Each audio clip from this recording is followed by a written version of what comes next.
Maliki Yawm Din. 1:3.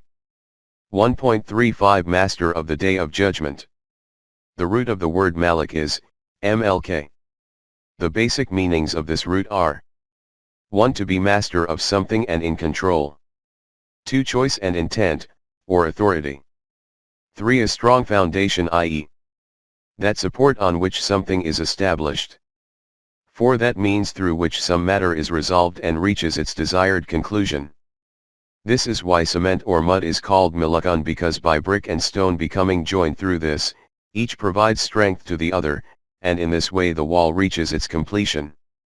When this word is used for ordinary people, its meaning, generally, is of such a type of power and authority through which other human beings are made slaves, mamluk. It is termed malukiyat, dictatorship, authoritarianism, despotism. But when it is used for Allah, then obviously this will not mean tyrannical authority. Despite being the creator of everything, omnipotent and sovereign, Allah is not dictatorial. Hence, when it will be declared, to Allah belongs the dominion of the heavens and the earth. 2:107, in every instance this will mean that in the whole of the universe his dominion and authority reigns, but this fundamental meaning will also be implicit in it that this authority of his will also be the support for the life and nourishment of things of the universe. This authority is that cementing force due to which the elements of the universe are intertwined with each other as if these have become one single unit. And it is this mutual conjoining of theirs as a result of which the system of the universe is functioning with this balance and beauty. This is called Mu'adat. And it is from this respect that Allah also has the attribute of Al-Wajid, 85:14, i.e., the one who takes the process of evolution forward by generating mutual attraction and amalgamation between the particles of the universe. Wherever this attribute of Allah, Maqiyat, is mentioned in the Quran, it will need to be seen which of the above meanings is most suitable according to the context and background. In this verse of Surah Al-Fatiha it will mean authority or dominion. 1.36 Yawm. This word is commonly translated as day, i.e., that day which consists of 24 hours. Undoubtedly in the Arabic language this word appears with this meaning as well, but its meaning is far broader than this. This word, Yawm, is also used for what we call a period, or an age, or a stage, etc. Whatever prolonged and extended stages the universe has passed through to reach here, these have also been termed using the word Yawm.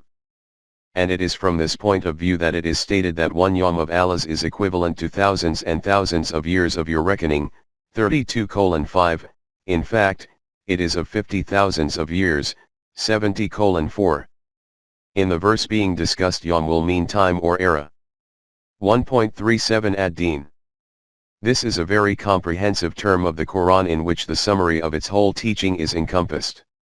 This is its focal point, this is that central point around which all its commands, principles, values, and laws revolve and present their raison d'être.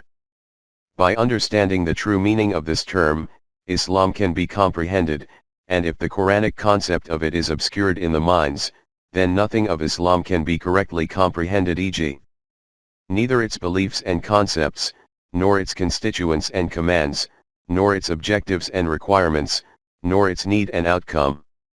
From these explanations it is clear how comprehensive, vast and important this term is, and how essential it is to understand it correctly, indeed, indispensable. As has been stated, this word contains vast meanings. On the one hand, its meanings are control, authority, rule, state constitution, law, organization and administration, decision, concrete outcome, reward and punishment, the law of requital. But, on the other hand, when this same word is used with reference to human beings, then its meanings are obedience, compliance, submission, and when its reference is to both Allah and man together, then its meanings will be obedience to the divine laws whose consequence manifests according to the laws defined by Allah. Numerous verses of the Quran can be quoted in support of the various meanings of this root noted above, but we consider that there is no need for this. At whatever places these verses appear, the relevant meaning will automatically become clear. At this point it is deemed appropriate to quote a comprehensive verse of Surah Al-Imran. It is stated, "Do they seek for other than the deen of Allah? While all creatures in the heavens and on earth have, willing or unwilling, bowed to his will, laws, and to him shall they all be brought back." 3:83. Do these people wish to adopt some other deen, other than Allah's deen? Are they searching for some other deen? Do they not see that whatever is in the highs and lows of the universe is submitting before his laws, willingly or unwillingly? This is that deen which encompasses the whole of the outer universe, i.e., that divine system according to which the system of the universe is functioning. From this the meaning of deen becomes clear, i.e., that system which is established according to the divine laws. After this it is directed that you, too, proclaim that we willingly submit before the laws of Allah only, and these are those laws which have continued to be given to mankind through the medium of the Anbiya, and have now been given in the Quran. This is what is known as Islam. 3:84. In the next verse it is stated, "If anyone desires a deen other than Islam, never will it be accepted of him, and in the hereafter he will be in the ranks of those who have lost." 3:85. Therefore whoever adopts some other deen other than al-Islam, which has been referred to above, that will not be worthy of acceptance before Allah, and such people will eventually witness in how great a loss they were. 1.38 The concept of own independent state. It is evident from this that deen is the name of that system, which is shaped according to the divine laws, in which every individual accepts the authority of Allah and Allah alone, and in which the precisely correct outcome of his every deed becomes established, which is called a return or recompense. It is clear that such a system in which obedience and submission is to the divine laws is only possible when the Muslim Ummah, Jamaat-e-Momineen, has its own independent state in which they have full control and authority to implement these laws. In other words, for the establishment of deen the existence of an independent state for Muslims is inescapable. In the absence of this, living a life according to ad-Din or al-Islam is impossible. This state is a natural consequence of Iman and Salih deeds, and its aim is to establish deen.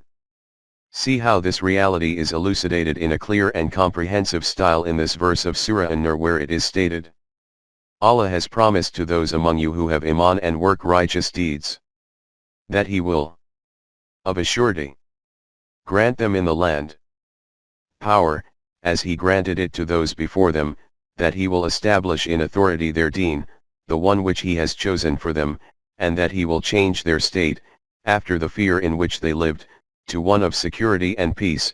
They will follow me and not associate aught with me. If any do reject after this, they are rebellious and wicked." 24:55.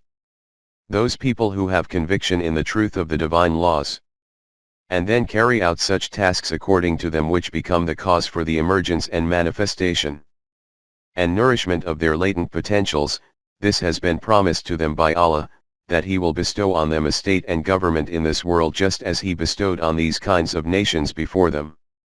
This is called establishing power in the land. What is the purpose of this establishment? The purpose is so that the deen and system of life which Allah has selected for them becomes established and is constructed and implemented practically, and in this way, these people are able to live a life of peace and tranquility free from all kinds of fear and grief. This peace and tranquility is also not an aim in itself, rather its aim is that they should be able to adopt obedience to Allah's laws alone, thus ensuring that no one else is sharing in His sovereignty, obedience purely to the divine laws. This is ad-Din or al-Islam. Subsequently it is stated that after the meaning of deen becoming so evidently clear, if any denies it or rebels against it, then understand that they have stepped on the wrong path, having abandoned the right path. As will be explained later on at its appropriate place, ad-Din has two important aspects: establishment of salat and execution of zakat. Hence, the next verse after the above states, "So establish salat and give zakat, and obey the messenger, so that you may receive Ram." 24:56. In other words, the purpose of establishment of power in the land is so that ad-din becomes implemented, and as a result of this, you will become enabled to carry out the responsibility of establishing salat and executing zakat, and you can obey the messenger. This type of establishment in the land had taken place during the illustrious era of Rasulullah, and the very first head of state, or central authority of the state was Rasulullah himself. Hence, the practical shape of the establishment and strength of the system was simply this, that its central authority should be obeyed. 1.39 Obedience to the Messenger. This obedience was, in reality, of the divine laws themselves, but since their implementation was via this authority, therefore obedience to him was declared essential. This system was not confined to the virtuous life of Rasulullah, it was meant to advance further, since the Quran is the final and eternal code of life for mankind for all times, thus this was made clear by stating that Muhammad is no more than a messenger, many were the messengers that passed away before him. If he died or were slain, will you then turn back on your heels? If any did turn back on his heels, not the least harm will he do to Allah, but Allah will swiftly reward those who serve him with gratitude, by following the Quran. 3:144 Muhammad is no more than a messenger of Allah. Before this other similar messengers also came and having carried out their individual duties, passed away. Therefore, if tomorrow this messenger also dies, or is killed, then by thinking that the system of deen was only associated with his life, will you revert to your former way of life? Whoever does this will not be able to do any harm to Allah, he will only harm himself. But those who remain steadfast on this path will keep receiving the full fruits of their hard work and endeavors. At another place it is stated about the Jamaat-e-Momineen that those whom, if we establish them in the land, establish salat, and give zakat, enjoin right and forbid wrong, with Allah rests the end of all affairs. 22:41 These are the people who, when they acquire establishment in the land, they will carry out the responsibility of establishing salat and executing zakat, they will implement all the commands which the system will accept as being correct according to the divine laws. And they will forbid, by law, from those matters which will not be capable of being accepted according to these commands. In summary, decisions on all matters in this will be determined according to the laws of Allah. This is because Allah has decreed in very clear terms that the right to govern only belongs to Allah. The command is for none but Allah, 1240. And by stating the following about this rule of Allah, it was made clear that if any do fail to judge by what Allah has revealed, they are kafir. 544. Those people who do not establish rule according to Allah's book will be those who will be called kafir. Rasulullah himself was also commanded. So judge between them by what Allah has revealed. 548. O Rasul! You should judge their affairs according to the book of Allah. 1.40 The characteristic of Yawm ad-Din, period of Deen. In light of these elaborations, the meaning of the verse being discussed of Surah Al-Fatiha, Maliki Yawm ad-Din, becomes clear, i.e. that era in which the system of ad-Din will be established, in which only his laws and commands will be operating. What will be the cardinal characteristic of this era? In another verse this is clarified in these words.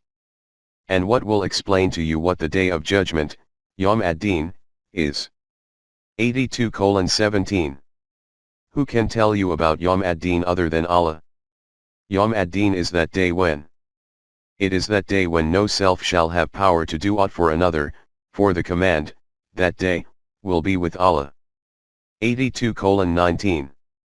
This will be that era in which no human being will have any authority or control over another human being. In this, all authority and control will only be possessed by Allah, all matters in it will be under the obedience of Allah's law. This is the fundamental characteristic of Yawm ad-Din. Just reflect how much like a paradise that society will be, in which no human being will be the slave of another human being. Obedience is only carried out to Allah's laws, and the results of everyone's efforts and deeds will manifest according to these laws, no one will be treated unjustly and cruelly. 325. there should be no kind of manipulation and subjugation, deprivation and exploitation. 20:112. 1.41 Opposition to this system. It has been said above that in the system of Deen no human being retains any kind of authority and control over another human being. It is obvious that this kind of system is highly distasteful to groups which have vested interests.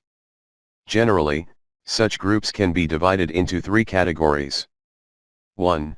The ruling class, no matter in what form it may be and whatever name may be given to it, i.e. it may be a kingship from an ancient era, dictatorship, or a democracy of modern times. 2. The capitalist elite which keeps the indigent and labor class under their subjugation based on the power of wealth. 3.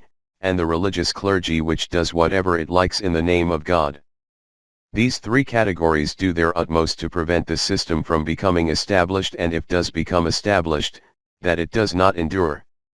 The Anbiya used to come with this very deen, and the establishment of the system was their responsibility as a messenger. They used to establish the system despite intense opposition from these groups of vested interests, but after their departure, these groups would again raise their heads and begin to make efforts to dismantle it. In pursuit of this aim, these three groups would unite with each other, with the clergy leading the way in all of this. There was a particular reason for this. It is a fact that falsehood cannot succeed by appearing in its true shape, therefore it always deceives under a cloak of truth. If these people had preached in clear words to the followers of Deen to abandon Deen, they would never have listened to them. The technique they adopted was to maintain the terminology of Deen intact, but they changed their meanings. They left the forms of the constituents and elements of its practical program unaltered, but by sucking out their soul, made them into lifeless statues. After this they separated worldly matters from matters of Deen. Matters relating to worldly affairs were given into the hands of the government, and they made themselves masters of matters of Deen. By these matters is meant beliefs, rituals of worship, and personal laws such as marriage, divorce, etc. In worldly matters the decisions of the government began to be implemented, and in matters of Deen their fatwas began to operate. Whatever had happened to the established system of Deen of former Anbiya, the very same also befell Islam. 1.42 Deen became converted into religion, madhab. After the initial period of Islam, dictatorship raised its head, and together with this the religious clergy came into existence. Deen became divided into two parts. The part which the religious clergy took under its cloak is called madhab instead of Deen, and which is translated as religion in English. In religion the system of government invariably becomes secular. This is that very format of Islam which is established up until the present time, according to which it is declared that for obedience to Sharia there is no need for the existence of an independent state. Prayer, fasting, Hajj, Zakat, etc. i.e., obedience to the pillars of Islam can be performed under every kind of government, and by this the aim of Islam becomes accomplished. And regarding the issue of the authority of Allah, its domain is confined to the life of the hereafter, not to this worldly life. Hence, when according to madhab the translation of Maliki Yawm Din is done as master of the Day of Judgment, what is meant by this is that the Day of Judgment is the day of Qiyamah. It has no relevance to this world. This is that deception which the religious clergy has been promoting from the very beginning. In this, Deen becomes transmuted into mere madhab. At the time of the revelation of the Quran, only religions remained in the world, the system of Deen did not exist anywhere. And even now only religions remain in the world, including Muslims. Deen does not exist anywhere. The difficulty in other religions was that the original Book of Allah did not exist in its true form with them, therefore it was impossible for their religion to convert again into the system of Deen. With us, Allah's book, the Quran, exists in its original unadulterated form, therefore it is not impossible to establish the system of Deen again among Muslims. Whichever free state of Muslims makes this decision that it will keep its system under the obedience of the Quran, it will become the cause for the establishment of the system of Deen. I have always emphasized this matter, that Islam should not be called a madhab. It is not a madhab but Deen. Hence, this should only be called deen. In this way Islam will become set apart on one side from the religions of the world and will also be different and distinct from other systems of government. Finally, it is necessary to clarify this much, that by Yawm ad-Din is not only meant the domain of Allah's system in this world. Human life also proceeds forward after death, and the future of every individual, status in the life of the hereafter, is determined according to the effects of his deeds which are committed by him in this life. From this respect, the domains of Allah's law of requital are both this world and the hereafter, therefore by Allah being master of Yawm ad-Din will mean the inclusion of both of these domains. We have noted above that the technique of religion is that it maintains the terminology and constituents of deen as such, but alters their meanings. Details of this will be found under the meaning of ibadat which now comes before us. 1.43 Iaka nabadu, we obey you. The first part of the next verse of Surah Al-Fatiha, 1:4, is Iaka nabadu i.e. After bringing the correct concept of Allah's Hamdat, Rabubayat, Ramaniyat, Rahimiyat, and Makiyat before him, a moment spontaneously proclaims that Iaka nabadu. In this nabadu the whole system of deen is incorporated. It is usually translated as we only worship you, and if this translation is done that we only do your ibadat, even then the meaning of ibadat is taken as being worship. By converting ibadat into worship, deen turns into religion. In every religion puja, worship, of God is performed, but in deen Allah's ibadat is done. 1.44 Ibadat, obedience. Its root is nbd from which the word abdun originates, and as we know, the meaning of abd is that of a slave and subject. In the Quran this word is used precisely to mean slavery and subjugation. It is noted in Surah Al-Shu'ara that when Musa went to Pharaoh and requested to be given permission to take Bani Israel away with him, Pharaoh replied, Musa, we heap so many favors on you, and you are returning these favors in this way. In reply, Musa stated, these are your favors, are they not? That you have enslaved, Abad ta, Bani Israel. 26:22. That you have kept my people shackled in subjugation and slavery to you. Here, the meaning of Abad ta is transparent. In another verse, when Musa and Harun invited Pharaoh and his courtiers to accept Iman in Allah, they responded. They said, shall we have Iman in two men like ourselves? And their people are subject to us? 23:47. What, should we agree to their proposition, who are only two men like ourselves, and their people are our subjects? From these and other similar verses this reality becomes evident that abdat means to accept submission to Allah. In Surah Al-Kahf the words ma'umiyat and ibadat are used as synonyms. At one place it is stated, nor does he share his command with anyone whatsoever. 18:26. Allah does not share his right to govern with anyone. And at another place it is stated to the individual who seeks good in his future that he should not include any other in the ibadat of his Rabb. In submission of his Rabb admit no one as partner. 18:110. In Surah Yusuf it is stated that Yusuf said to his companions in the prison that the command is for none but Allah, he has commanded that you submit to none but him, that is the established deen. 1240. Remember, only Allah holds the right to govern. He has commanded that other than him, do not adopt the abudiyat, ma'umiyat, of anyone else. Here, too, his ma'umiyat is declared to be his ibadat. And after this, it is stated this is the concrete and established deen.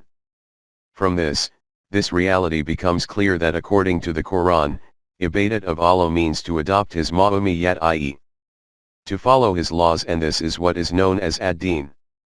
This fact also becomes evident from this that submission to Allah, adopting his ma'umiyat, is not obedience to some dictator, this is obedience to law, because the fundamental meaning of deen is that of law. 1.45 Self-discipline. But in this abdat another point is implicit. In the Arabic language tabidun means by training a camel or horse to enable it to carry out tasks, i.e. To train this wild animal in such a way that it uses its powers and potentials according to a particular pattern and discipline. Allah has bestowed many potentials and powers on man. If man keeps these forces rebellious and unbridled, i.e., employs these according to his emotions, then the consequence is nothing but chaos and disintegration. But if, keeping these very same potentials within Allah's defined limits, he employs these according to his designated laws and codes, then the outcome is universal rububiyyat and the development of his own self. From this viewpoint, ibadat will mean to employ one's own potentials and abilities according to the laws of Allah. Revisit the verse of Surah An-Nur 24:55, quoted earlier. It is stated in this verse that as a consequence of iman and righteous deeds, establishment in the land, a free state, is acquired for this reason that deen becomes established in this, and that you become capable of yabulatinduna ni, you carry out solely my obedience. 1.46 Own independent state. From here this reality has also become clear that ibadat of Allah can only be adopted when Muslims have acquired power in the land, i.e., they have their own independent state in which they are enabled to live their life according to Allah's laws. For the worship of Allah it is not necessary to have one's own independent state. As indicated earlier, Allah's worship can also be carried out under the rule of the kufr. The Quran has been revealed in the language of the Arabs, and as has already been stated, at the time of the revelation of the Quran, deen did not exist anywhere, religion abounded everywhere. In religion there is no concept of the ma'umiyyat of Allah, instead there is the concept of worship of Him. In this respect, the meaning of this word ibadat was transmuted into worship by Arabic-speaking religionists, and Arabs who were mushrikeen.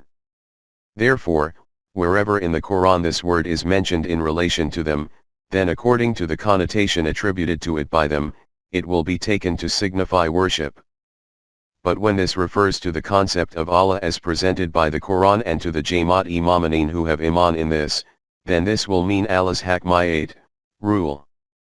And the meaning of his ma'umiyyat, rule, will come to the fore from the direction of this Jamaat. From this viewpoint, when these servants of Allah will recognize and acknowledge this amr, they will state that we obey you. 1:4. 1.47 True freedom. So this will mean that we do not accept the rule of anyone other than Allah, we simply do not accept the right to govern of anyone else. Just reflect how great and supreme a proclamation and slogan of freedom and autonomy this is, so supreme that from this man advances forward freely from every doorstep of the world, wrapped with extreme devotion, and never bows down before any human being. In the words of Iqbal, this one prostration which you consider burdensome bestows freedom on man from 1,000 prostrations. This is that freedom which servants of Rahman achieve by obedience of Allah. The Quran proclaims in very clear terms that this is indeed the true status of man, that he should never bow down before anyone other than the divine laws, that he should not adopt the ma'umiyyat of anyone else. I have created jinns, rural dwellers, and men, urban population, so that they may follow my laws. 51:56. Whether men are living an urban life or a life in the desert, they are created for this very reason, that they should not accept the rule of anyone other than Allah. This is that acceptance and proclamation which is in the life-giving announcement of Iyaka na'budu, and this is the very meaning of La ilaha illa Allah, there is no possessor of authority other than Allah. According to Iqbal, the manifestation of sovereignty only belongs to this omnipotent being. He is the one ruler, the rest are the idols of Azar. But the aim of acceptance of the sovereignty of Allah does not mean that some matter of Allah needs to be put right, the aim from this is the development of man's own self. And this truth is evident from the next two words of the verse. Wa'iyaka nasta'in. 1:4. These words are commonly translated as we seek your help only. Many other words are present in the Arabic language and in the Quran for the word help. The question is, why has this word been selected here? As has already been noted, the Arabic language has very wide-ranging meanings. In it there are hundreds of words for each single thing. The words which have been selected by the Quran from these numerous words for the expression of its objectives and requirements is in itself a miracle of the Quran. This is why when the Quran uses a particular word at a certain place, we need to examine why it has selected and used this word there. If this fact becomes clear, then not only will the meaning of the relevant verse become apparent, but more or less the full teaching of the Quran, or an aspect of its purpose and aim, hikmat, will also appear in front of us. This is the reason why understanding the correct meaning of the words of the Quran is absolutely essential. This objective cannot be achieved through a translation. 1.48 Meaning of Mistan. The root of istan is nwan. A wan is that animal or human being which is in a full-grown state and its energies have become fully developed, with this proviso that these are also fully balanced. Therefore, istan will mean to wish for the fullest development and balance in one's own self and to seek someone's help for this purpose. It is from this respect that Allah has been called Al-Mistan in 21:112. In the first part of this verse, Eia Nabadu was stated, in which by abd was meant the utilization of one's own potentials and energies according to the divine code. Therefore, the meanings of Eia Nabadu were that we employ our full potentials and energies according to your laws and commands only. For this purpose it is important that man's potentials and energies are developing and that there should also be full balance in them, because if no proportion and balance remains in the potentials and powers, then these go to waste or produce destructive effects. For the production of constructive results it is necessary for there to be proportion and balance in them. The meaning of Eia Nasta'in is that we wish for this kind of development in our potentials and energies, and this aim can only be achieved by living life according to the code decreed by you, Allah.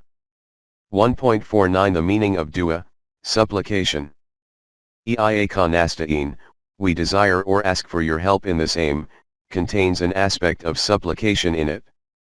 What the meaning of supplication is according to the Quran will be explained a little later, where verses relating to entreating Allah will appear before us. At this point it is necessary to only understand this much, that you cannot perform an action until a desire or yearning for this does not first arise in your heart. You cannot perform any task without an intention. The degree to which this desire or yearning is intense, your intention will be strong for the achievement of this aim. And the degree to which your intention is strong, to the same degree you will employ your power and persistence to achieve this aim. The spontaneous appearance on the lips of the intense yearning which is agitating in the heart is called dua, supplication. Indeed, mostly this yearning does not even need to appear on our lips in the form of words, its mere emergence in the heart becomes a dua in itself. 1.50 Wishes of a Momin. In relation to the meaning of Bismillah we have stated that whatever task a momin forms an intention to do, the desire from out of all desires, i.e. his ultimate aim, is that the attributes of Rahmaniyat and Rahimiyat of Allah manifest and become implemented. In other words, universal Rabubayat is sought from this. It becomes clear from this that every desire or wish of a momin is according to the values and laws of Allah. That is why it is stated, and you should only wish that which Allah wishes, 76:30. Hence, for the accomplishment of his desires and wishes, or for the achievement of the aim before him, a momin of Allah will solicit the support of the laws and values of Allah.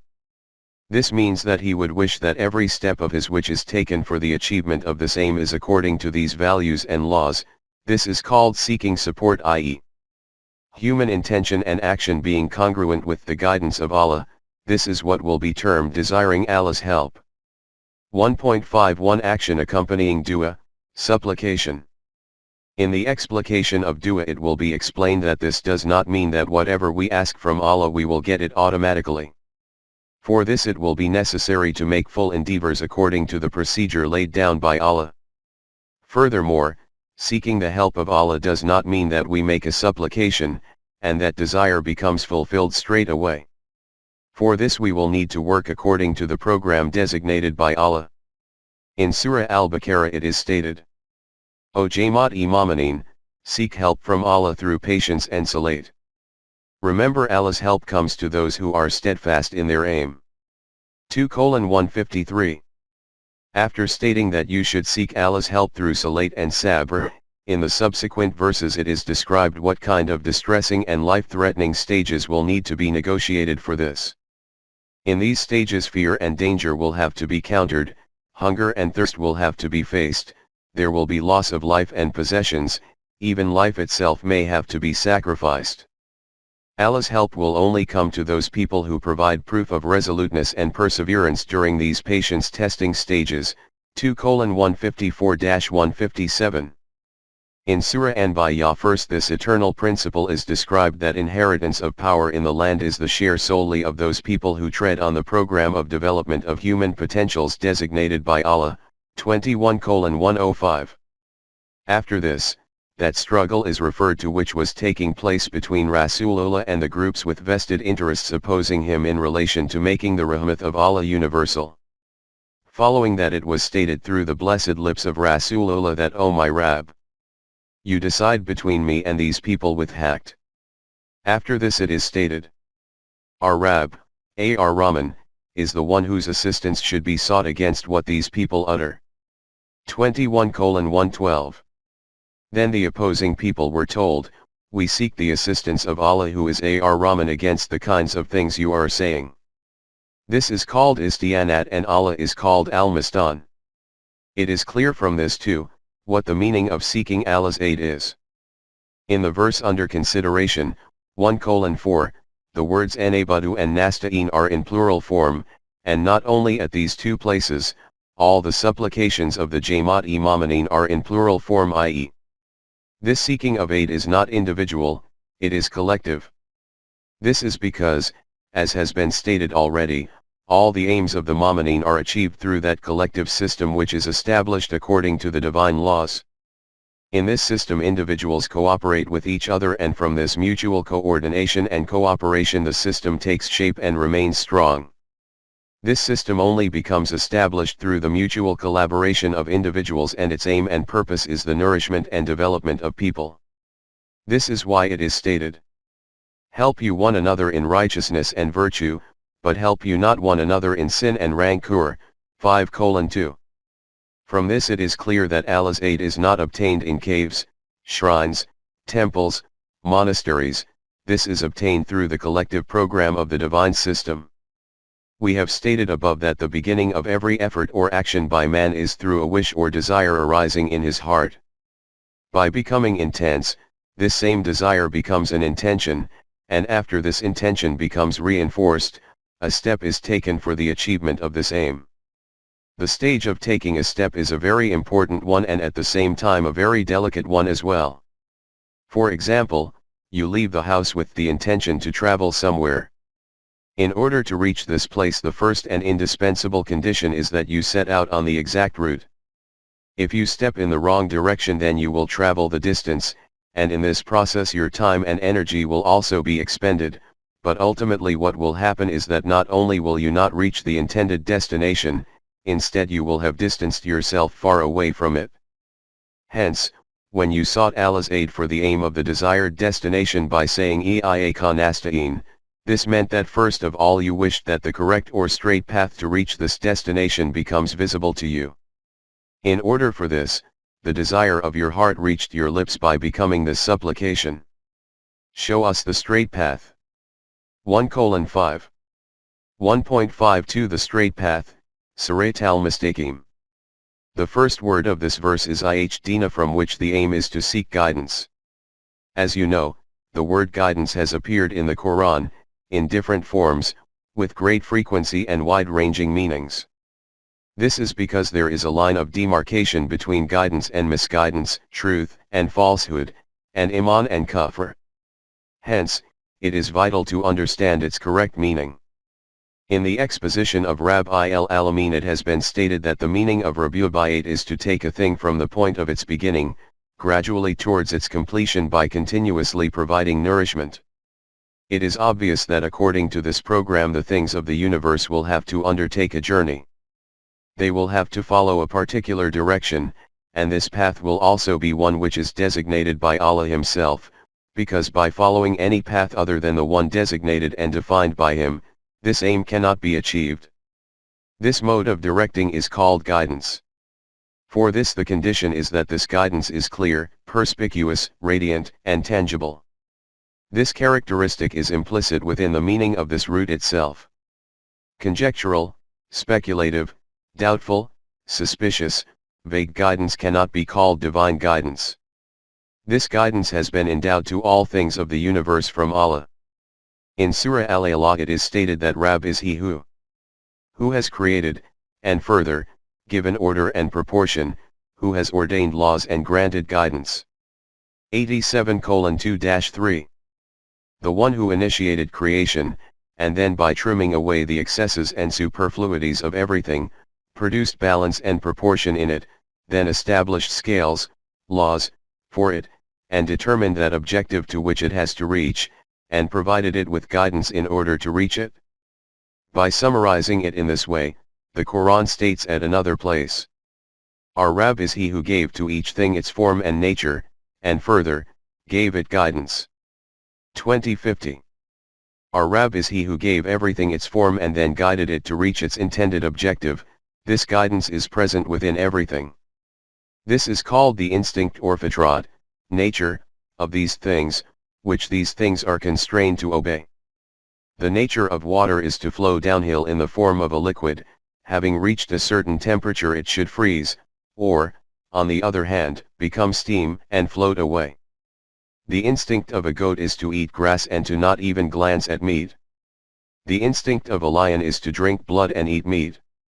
If you put the eggs of both a hen and a duck under the hen for hatching, when the young emerge from these eggs, the duck's offspring will make a beeline for the water, whereas even if you wish to lead the hen's chicks towards water, they will take flight from there.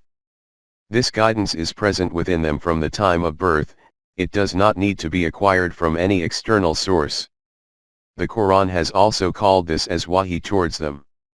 For example, with regard to wahi towards the honeybee it is stated, "And your Rabb taught, wahi, the honeybee to build its cells in hills, on trees, and in habitations." 16:68. "And sent wahi to the stellar bodies," 41:12, "and to the earth," 99:5, etc. 1.53 Guidance for man. Man is also included among the creations of Allah. He also needs to traverse his evolutionary stages to reach his designated destination. For this, he has to undertake a journey and traverse the distance. For this also correct guidance is needed, and responsibility for this guidance has also been assumed by that Allah who has endowed guidance to the things of the universe. Hence, His decree is, "Verily we take upon ourselves to guide." 92:12. Providing guidance to human beings is also our responsibility. At another place it was proclaimed through the lips of Ibrahim, that Rabbi al-Alamin is He who created me, and it is He who guides me. 26:78. In relation to the account of Adam, which is noted by the Quran metaphorically and details of which will be covered in Surah Al-Baqarah, it is stated that when paradise became snatched from Adam, and he fell into a despondent state about whether there is any chance of rectification for me or not, then Allah said to him, "Do not despair. And if, as is sure, there comes to you guidance from me, whosoever follows my guidance, on them shall be no fear, nor shall they grieve." 238. Guidance will keep coming in your direction from me, and whoever amongst you treads the path according to this, he will reach the intended destination without fear and danger. From these verses, and many other verses of this kind, it is clear that the responsibility for the guidance of man has also been assumed by Allah Himself, but the form in which this guidance is given to them is quite different. Regarding the things of the universe, this guidance has been placed within them, but this is not the case for human beings. For them the method adopted was that this guidance from Allah, which is called wahi, was bestowed on a chosen righteous individual. He is termed a Nabi or Rasool, and he used to communicate this guidance to other people. They had the choice to obey this guidance and thus reach their intended destination without fear and danger, or by choosing other, wrong, paths for themselves to become ruined and destroyed. This guidance used to be available from Allah to a Nabi first of all. Hence, it is stated about Rasulullah himself. And he found you wandering in search of truth, and he gave you guidance. 93:7. We found you earnestly seeking reality, so we guided you towards the right path. 1.54 Allah's Wahi, Divine Guidance. The Wahi which was bestowed in the direction of a Nabi was called his book, i.e., the book of Allah sent down on him. Thus, the aim of following Allah's guidance was obedience of this book. The Wahi which was sent to Rasulullah is noted and preserved in the Quran. This Wahi is complete, as well as immutable. Therefore it is proclaimed about this book. Verily we have revealed the book to you in truth, for mankind. He, then, that receives guidance benefits his own self, but he that strays injures his own self. Nor are you set over them to dispose of their affairs, not to force them onto this path. 39:41. We have sent down this book upon you, which is based on Haqq, so that mankind can obtain guidance from it. Proclaim to them that whoever acquires this guidance, the benefit of this will be to his own self. The one who, by adopting other paths, goes astray, his loss will also only be to himself. Your task is to make this guidance reach these people, not to force them to tread on this path, because you have not been made a guardian over them. From this, two matters have become clear. 1. That the responsibility of the messenger was to communicate Allah's guidance to others, it was not his responsibility to make them tread on this path. The Quran has stated at a number of places that if it was intended to make mankind tread on this path like the things of the universe, then they, too, would have been created constrained like those things. With respect to this very choice and intent, it is stated in another verse that we showed him the path, now it is his choice whether to accept it or reject it. 76:3. See also, 18:29. At another place it is stated that, O Rasool, it is simply not within your control to cause someone to tread on the right path, no matter how much your heart may desire this. Only the one who wishes to adopt this path through his own intention and desire will tread on the right path. 28:56. A great reality has been noted in this, and that is that only he will tread on the right path who steps out of his home to reach some destination, and having reached a crossroads, is in search of stepping in the right direction. For the individual who does not even wish to set out on a journey, the question of guidance simply does not arise in his case. Nor for the one who sets out on the journey but without defining an objective, this is not called journeying, but loitering. And the Quran terms this as wasted deeds, i.e., fruitless movements and deeds. Such people do not consider any guidance to be of any worth to them. These are the people about whom it was stated to Rasulullah that, can you then make the deaf to hear, or give direction to the blind, or to such as wander in manifest error? 43:40. What, do you wish to make those hear, who continue to sit with their ears deaf, and do not even wish to hear the message? Do you wish to show those people the path who do not even wish to open their eyes, and in this way end up in manifest misguidance? True guidance can only be received by the one in whose heart there is a palpitating desire to reach the destination and he then strives in search of the right direction. And those who strive in our cause, we will certainly guide them to our paths. 29:69.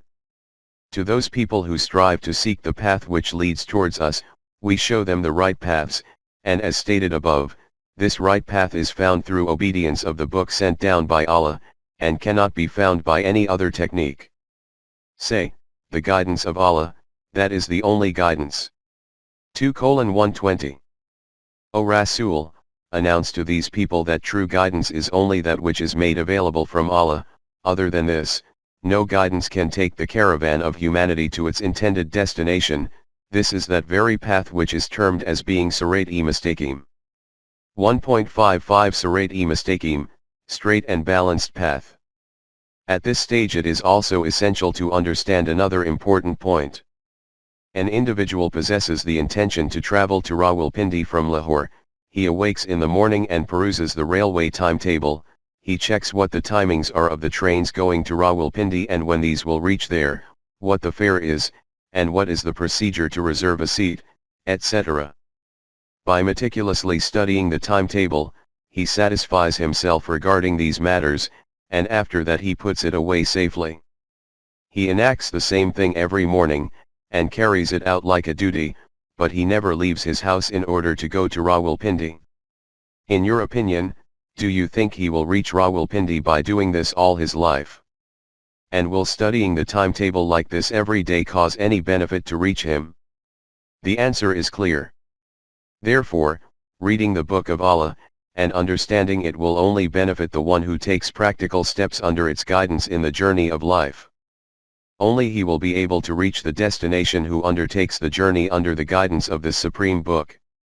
This book will guide towards Sirat-e-Mustaqim, it will not pick someone up and make him reach the destination. These words are generally translated as the straight path. Straight path is the translation of the word Sirat only. But here, together with as-Sirat, the word al-Mustaqim is also stated. The root of this word is qwam, from which the word qiam is derived. Qiam means to stand up, and it is obvious that only that individual can stand up whose balance is stable. Any slight distortion in the balance, and an individual cannot remain upright, nor anything else. From this respect the meaning of mustaqim is possessing balance. Hence, the meaning of Sirat-e-Mustaqim will be the straight and smooth path, such a straight path that it has no bends and turns, and so smooth that there are no bumps or dips in it. 1.561 Great Truth. As has been stated previously, there is also a miracle of the Quran implicit in the selection of words. Though the meaning of Sirat is a straight path, a supreme reality is hidden in the straightness of this path. The style of the Quran is that wherever it presents positive tenets from itself, together with this it also keeps refuting erroneous and batil ideologies, and both these aspects are implicit in as-Sirat. 1.57 The cyclical concept of life. According to the concept which the human intellect devised about human life, the movement of life is considered cyclical. When the Greek philosophers pondered on the heavenly bodies, they found them to be spherical. From this the greatness of a sphere or circle became embedded in their minds. And as a result they formulated this belief that the movement of the universe and human life is cyclical, in other words, it is orbiting within a circle. In the case of a circle, what happens is that at whatever point anything starts its movement, after going around in a full circle, it returns to that same point, it does not progress forward. Like a merry-go-round, it keeps repeating one circle on the same one path. From this Pythagoras formulated the doctrine of transmigration of the soul. According to this doctrine, it is believed that man came into this world after one birth and became tainted with evils, sins. After his death his soul is returned to this world in some other form so that he could remove some of these stains. This process does not end with just one or two birth cycles, for this it is necessary to pass through millions of cycles, i.e. ever new births, until man eventually reaches his first form. At that time these cycles come to an end, i.e. the purpose of all these cycles is that man should become just the same as he was originally. This is the ultimate aim of the cyclical process. This cyclical concept of life is not just confined to transmigration of the soul, the doctrine of salvation in world religions takes root from this very concept. Christianity stated that every child comes with the burden of sin from his very first father and mother, Adam and Eve, at the time of his birth. There is only one way to achieve salvation from this burden of sin, and that is to have faith in the atonement of Jesus. Through this faith man again becomes pure and clean as he was before his birth. In other words, the same concept which was the basis of transmigration of the soul. Those religions which established the concept of hell, Jahannam, stated that though man comes into this world pure and clean, such sins become committed here by him due to which his self becomes stained. In order to cleanse these stains he will be placed in hell in the hereafter. Thus the simile of a washerman's vat is used among them. His becoming pure and clean again in this way is called najat, salvation. You have seen that the same concept of cyclical movement is in place here as well, i.e. after such a long and winding journey to reach that same point from where man originally set out. 1.58 The belief of followers of mysticism. This was the concept of those who follow Shariat. The followers of Tariqat presented this concept in another hue. According to the Vedanta of Hindus, it was asserted that the human soul, Atma, is part of the great soul of Brahma, Paramatma. This part, by separating from its origin, has become trapped in the quagmire of matter. The requirement is for it to be cleansed and purified of the stain so that it can rejoin with its origin. This is called salvation. For this there is the need for great hardships, to practice giving up desires, soul-destroying and self-deprecating sufferings. The nirvana of Buddhism also presents a similar concept. This same belief of Vedanta appeared in the form of Jewish mysticism and the monasticism of Christianity, and it was from there that the Muslims borrowed it and gave it the name Islamic mysticism. This is that doctrine which is noted by Rumi in one of his poems, i.e. that the flute laments and wails because it has separated from its origin, and this yearning will end when it merges with its origin once again. This is the only achievement of all the struggles and endeavors in life. Similarly, the merging and becoming lost of the human self into the divine being is called wasal in the terminology of Sufism, i.e. lost in Allah, and hence Allah remains. From these explanations you will have observed what kinds of beliefs and doctrines the concept of the cyclical movement about life encompasses, and what kind of concept, not just about human life, but also about its creator, Allah, emerges before us from this. The creation of the universe. The birth of man. The process of righteous heavenly guidance. The coming of the Anbiya. The meaning of all of this is that out of all possible purposes the only purpose of such a vast, detailed, and lofty program from Allah is that in whatever form something was originally, it should become the same again, as you were. Such a worthless and aimless program can in no way be attributed to the supremacy and omniscience of Allah. The Quran ended all these batil, false, beliefs by declaring that the movement of life is not cyclical but sarati. The caravan of life is traversing on a straight and direct path, which means that it is advancing forward by passing through its evolutionary stages. 1.58.1 The Quranic concept of life. The objective of this journey is not to again arrive at that point from where the journey had commenced. Its aim is to reach that destination which is far ahead and very elevated from its starting point. The journey of life is not cyclical but evolutionary. The aim of this striving and endeavor is not to revert to the previous state by becoming free of difficulties or becoming pure and clean from stains. Its aim is to become far more superior than before, and to achieve a lofty status. It is on this basis that the Quran has declared the purpose of human life to be achievement, not salvation. According to the Quranic concept, the human self is not a part of Allah's being. The self is an indivisible unity. It simply cannot be divided into parts. When some part of a thing becomes detached from it, it then becomes an incomplete thing, it becomes flawed. As a result of this, that self simply does not remain as a self. Therefore, the human self is not a detached part of the being of Allah. Allah has endowed man with a self in an undeveloped form, and the purpose of human life is that through its becoming developed, it becomes enabled to traverse further evolutionary stages. This destination will become apparent in the afterlife. From this you have witnessed that from the supplication which the Quran has informed us about to tread on Sirat-e-Mustaqim, by this it has also refuted the false beliefs about the aim and purpose of human life. And in addition has placed a positive, constructive program in front of man, which by advancing him forward, will take him to elevated heights. You shall surely go from stage to stage. 84:19. So that man keeps on rising to ever more elevated heights, stage by stage. This is Sirat-e-Mustaqim. 1.59 Allah is on Sirat-e-Mustaqim. In Surah Hud it is stated, "Verily, it is my Rabb that is on a straight path." 11:56. The common translation of this is that Allah is also treading on the straight path. But its meaning is that the whole system of the universe, while treading on the straight path according to Allah's laws, is traversing evolutionary stages. In the human world it is the messenger of Allah who first of all treads on this straight and balanced path. This is why it is stated about Rasulullah that, "Verily, you are on a straight path." 43:43. You are undoubtedly journeying on the straight path. It was stated to the Jamaat Imamanin that you should adopt this maslak that ia ka nabadu ie. We only accept the rule of Allah.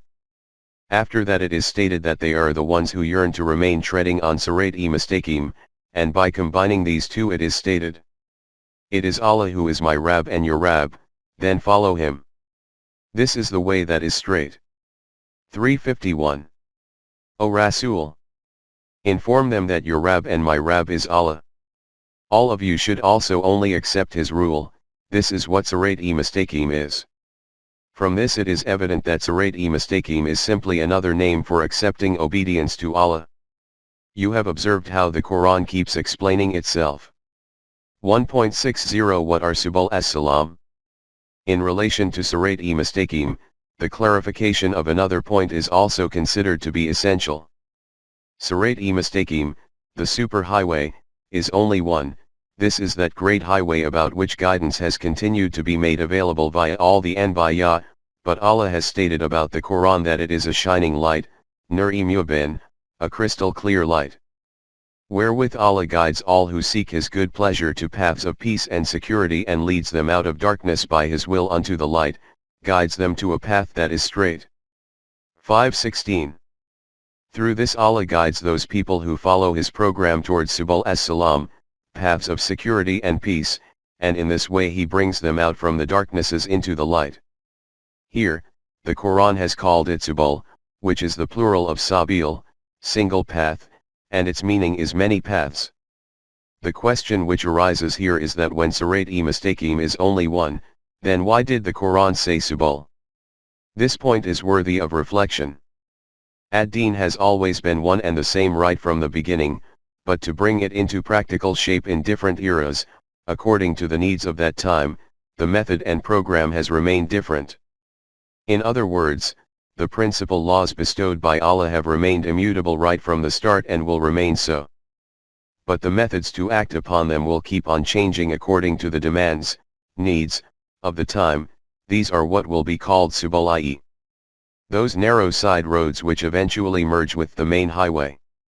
This is why in this verse, 5:16, after subul as-salam, it is stated that this is the way in which Allah guides them towards sirat-e-mustaqim. This means that whatever methods are adopted to act in accordance with the system of Deen, their aim should be to take man towards the true Deen. This is that sirat-e-mustaqim for which the heart of a mu'min is ardent to tread on. Until now the matter was merely ideological. In the next verse, the Quran presents its purpose and aim in a tangible form when it states that the path of those on whom you have bestowed your grace, name at 1:6. In other words, that path on which these kinds of people had previously treaded, and whose consequence was that anamta alayhim. 1.61 Anamta alayhim. A description of the guidance to that sirat-e-mustaqim for which supplication was made to Allah is presented in a tangible form. What is being stated is that this is the path of those people who you bestowed with your bounties. It is obvious that this is a very comprehensive thing, i.e., such a thing through which, by practically obeying Deen, all the results and achievements emerge before us, whether these are obtained in this world or in the life of the hereafter. Therefore, it is vital to comprehend the correct Quranic meaning of namat because this is that tangible criterion from which it will be possible to assess whether we are in possession of Allah's na'ima or not. If we do possess these, then our iman is iman according to Quranic terminology, and our deeds are righteous deeds, amal-e saleh. If these are not possessed, then that which we call iman and righteous deeds, through which we may satisfy our heart giving it false contentment, will be no more than a self-deception. There is a plant among the Arabs which they call tanimatun. Its leaves are soft and delicate, evergreen, and beautiful. It grows on water as a result of which there is never any alteration in its freshness and bloom, but together with this, the the meaning of elevation and successfulness is included in its root, nnm. Hence, al-Namatu is the name given to that building which has been constructed on a hill, also to some elevated signpost or flag from which a direction can be determined. From these meanings it is clear that the manifestation of Namat means for every aspect of human life to be pleasant, vast, refined, prosperous, elevated and successful. Those people who will have such a life will be declared as being munim alaihi, i.e., those who are in possession of the bounties of Allah. Details of this aspect will be found in various verses of the Quran, some of which are noted below. 1. For a nation to obtain a solution and freedom from the despotic grip of tyrannical rulers is Allah's Namat. Hence, Musa said to his people, Bani Israel, remind yourselves of this Namat of Allah which He blessed you with. You were chained in the grip of slavery by Pharaoh's people, they used to unleash various kinds of torments on you, Allah made you free from this and that was His supreme reward, 2:47-49. 2. But this is only a negative aspect, i.e., to achieve freedom from some suffering. After this, its positive aspect comes before us. This same nation of Bani Israel was reminded about this in the following words. O children of Israel! Call to mind the favor which I bestowed upon you, and that I preferred you to all others. 2:47.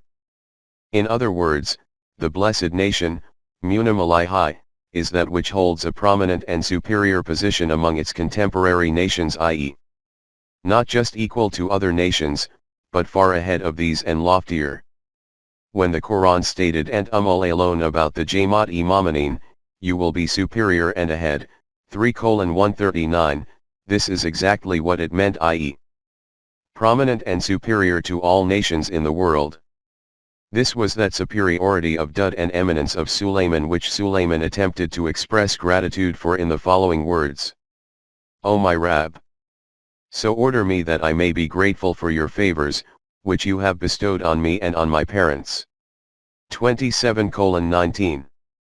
3. In Surah An-Nahl, first of all, details are noted about various materials regarding life, houses and dwellings for habitation, protected shelters in mountains, garments to afford protection from the weather, armor for defense in battlefields, etc. And after this it is stated, thus does He complete His favors on you, that you may follow His laws. 16:81. Therefore for all the necessities of life to keep on becoming available is Allah's Namat. 4. In Surah Luqman this reality is noted using two such comprehensive words in which everything in the universe becomes incorporated. It is stated, do you not see that Allah has subjected to your use all things in the heavens and on earth, and has made His bounties flow to you in exceeding measure seen and unseen? 31:20. Have you not reflected on this reality that whatever is in the highs and lows of the universe, ard and samawat, Allah has placed it under your control, and in this way has made you aware of the abundance of His manifested and hidden bounties so that you may benefit from these.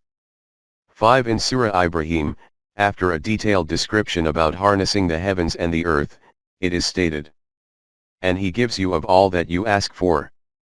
But if you count the favors of Allah, never will you be able to number them. 14:34. The Na'ima of Allah are so numerous that they cannot be counted or calculated. You can understand it in a few words as whatever means and resources were required by you for the nourishment of life and its strengthening and success, Allah has made provision for all of this for you. These are all Na'ima of Allah. 6. This was in relation to the means of sustenance for the physical life of man. But as has been noted before, man is not just defined by his physical life. Other than this, he also has a human life as well, whose development takes place according to those values which have been bestowed via wahi through the medium of Anbiya. In Surah Maryam, after mentioning different Anbiya, it is stated, those were some of the messengers on whom Allah did bestow His grace. 1958. Here, the bestowing of messengerhood is also declared as a blessing of Allah, though it is that blessing which man did not receive as a result of his efforts and deeds but used to be conferred from Allah by His will. This is that Namat of Allah whose conclusion took place in the form of the Quran, when it is stated, "This day have I completed your deen for you, completed my favor upon you," 5:3. Consequently, all mankind will now be able to benefit from this Namat of Wahi via the Quran till the Day of Judgment. This Namat, Wahi, is not present anywhere else, nor can it be conferred on anyone else after Rasulullah, in the presence of the immutable and preserved Book of Allah. What need is there for further Wahi? 7. The foremost sign of those people who benefit from this Namat, the Quran, is that there is no difference of any kind among them. Their hearts are bonded with each other. See in what clear words the Quran has noted this supreme fact when it states, "O Jamaat Imamanin, holding on all together, collectively, to this firm support bestowed from Allah, remain firm as one Jamaat, and do not create dissensions among yourselves. Remind yourselves of the Namat of Allah with which He has blessed you. You were enemies of one another, He joined your hearts with each other, did not merely unite you outwardly, and in this way made you brethren. This is a great Namat of His. You had reached the brink of the hell of destruction and ruin, He saved you from falling into it. In this way Allah makes His signs clear so that you keep treading on the right path." 3:103. 1.62 Allah's Na'ima are achieved through effort. From the above explanations this reality has become apparent to us what those things are which have been declared as Na'ima by Allah. And who are those Munam Alaihi, blessed people, who treaded on Allah's designated Sirat-e Mustaqim before us, and in order to follow whose path a supplication has been taught to us. But it is obvious that these Na'ima of Allah cannot be acquired merely by engaging in supplications. These are the natural consequence of Iman and righteous deeds, except Nabuwwat which was received externally. According to the Quran, Jannat is that place in the journey of life where these Na'ima of Allah become concentrated in their most exalted form. It is stated about this Jannat, "How excellent a reward for those who work righteousness." 39:74. What a glorious reward it is for those who work hard, with which they have been remunerated. To achieve this and make it sustainable, a detailed program has been given in Surah An-Nisa which we will present at its own place. Here it is sufficient to say that the companionship of these Munam Alaihi people is acquired by obeying the divine system. 4:64-70. 1.63 How were these, Na'ima, utilized? In this connection the next issue is that obtaining these Na'ima of Allah is not an end in itself, it is also necessary to assess how these Na'ima are utilized. If they are brought into use according to the values and laws of Allah, then this is termed as Shukr-e Namat, expressing gratitude for these blessings, and if they are utilized against these, then the Quran declares this as being Kufran-e Namat, denying these blessings. It is on this basis that it is stated that they will be questioned, "How did you utilize Allah's Na'ima?" Then, shall you be questioned that day about Na'ima. 102:8.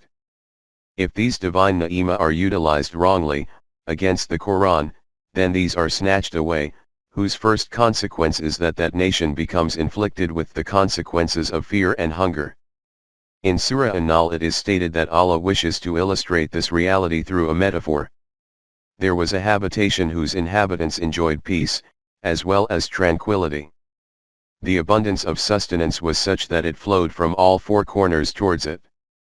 Yet was it ungrateful for the favors of Allah, so, Allah made it taste of hunger and terror like a garment, because of what they used to do. 16:112. These people did kufr against these Na'ima of Allah, and the consequence of this was that they became inflicted with the punishment of hunger and fear. This punishment did not come from an external source, it was the outcome of their own machinations, in other words, the outcome of their own self-created system.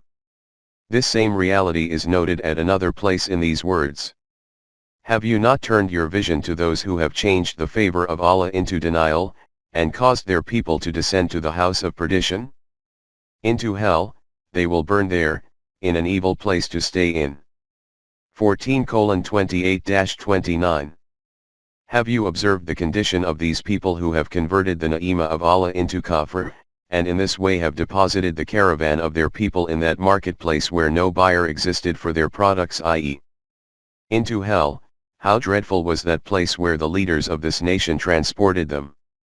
But those responsible are not only the leaders of this nation, the whole nation is responsible for this. 1.64 Change in Namat through change in psyche. Because in this regard the Quran has decreed this principle. This is because Allah will never change the blessing which He has bestowed on a people until they change what is in their own selves, and verily Allah is He who hears and knows all things. 853. See also 13:11. This is because Allah never creates any change in those na'ima which a nation has acquired until the time that the nation does not bring about mental and psychological changes within itself. Remember, the decisions of Allah are not made randomly and blindly. It is obvious from this that the fundamental condition for obtaining na'ima and for their loss is the change in the psyche of a nation. If this change is in the right direction according to Allah's guidance, then this will be called iman, i.e. this will be the consequence of iman. And if it is in the wrong direction, then this will be termed as kufr. The issue began from this, that men of Allah, Jamaat-e-Mu'minin, accept and acknowledge this fact in the presence of Allah that we only accept your rule. In response to this, Allah directs, and be grateful for the favors of Allah, if it is He whom you obey. 16:114. If you are truthful in this claim of yours that you accept Allah's rule, then its practical proof will be that you utilize these na'ima bestowed by Allah according to His laws. As a consequence, these acquired na'ima will remain in place and there will also be continuous increases in them. And remember, your Rabb caused to be declared, if you are grateful, I will add more unto you, but if you show ingratitude, truly, my punishment is terrible indeed. 14:7.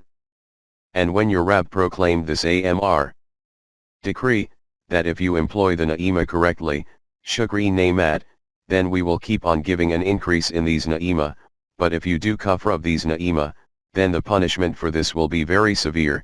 What this punishment will be is described in the next verse. The path of those whose portion is not wrath, and who go not astray. 1:7.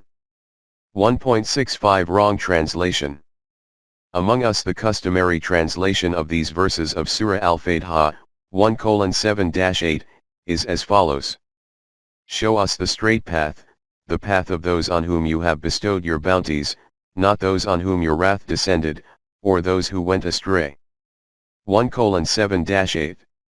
At a cursory glance there appears nothing objectionable in this translation, but if we look at it a bit more closely, then a very wrong concept of Allah appears before us. When we beseech Allah to show us the path of those people on whom you bestowed your bounties, i.e. the path of those blessed individuals or nations, munam alaihi, then up to this point the matter is plain and clear. But when we say this, not of those people on whom your wrath descended, or those who went astray, then from this the meaning which emerges is that Allah also guides to the path of those people who are condemned or astray. This concept about Allah that He also guides to the path of these people is highly objectionable. Allah is far above this, that He would guide His servants towards the path of those who are condemned and of nations which have gone astray. From some verses of the Quran some people draw this kind of meaning that Allah provides guidance to whomsoever He wishes and misguides whomsoever He wishes. This is not the correct meaning of these verses. The correct meaning of these verses will be given at those places where these verses have appeared. Here, it is necessary to understand this much, that man gains guidance or misguidance of his own accord. But since this is gained according to the law and code established by Allah, therefore it is related towards Allah. 1.66 Illustration through contrast. In order to understand the correct meaning of the verses noted above, it is important to bear this fact in mind, that the Quran also clarifies its facts and explanations through the use of contrast, and this technique is very appealing and effective. For example, by presenting contrasting words such as darkness and light, shadow and sunlight, or blind and seeing in opposition to each other, it makes its meaning clear. This is the style it has adopted in the verses quoted above. Their correct meanings are that, show us the path of those people who were successful, munim alaihi, and who were not misguided and had not become condemned, maktubi alaihi, i.e. they were like this, not like that. Thus, by use of contrast, the meaning became crystal clear. 1.67 The meaning of gadab, punishment. In the basic meanings of the word gadab, the propensity for intensity, power, heat, supremacy, ascendancy, and grip are found. When this word is used in relation to human beings, then the aim will be to imply anger, and those emotions associated with gadab. But Allah is above and beyond human emotions, hence, when this word is used in relation to Allah, then it will mean the firm grip of Allah's law of requital. That same meaning which is noted in such verses as, "Truly strong is the grip of your Rabb." 85:12. Or, "So we seized him, Pharaoh, with a heavy punishment." 73:16. This is the very meaning of Allah's gadab as well, i.e. that ruin and destruction which results according to the immutable law of requital. As noted above, here the meaning of the first line of the verse, Anamta alaihim, 1:8, is clarified by demonstrating its converse, e.g. when those bounties of Allah with which the nation of Bani Israel was bestowed were mentioned, it was stated about them, O Bani Israel, call to mind the na'ima which I bestowed upon you, and that I preferred you to all others. 247. Therefore, superiority over nations of the world is a namat of Allah. After this, when they abandoned this path, by treading on which they achieved this success, the consequence which transpired was, they were covered with humiliation and misery, they drew over themselves the wrath of Allah. 2:61.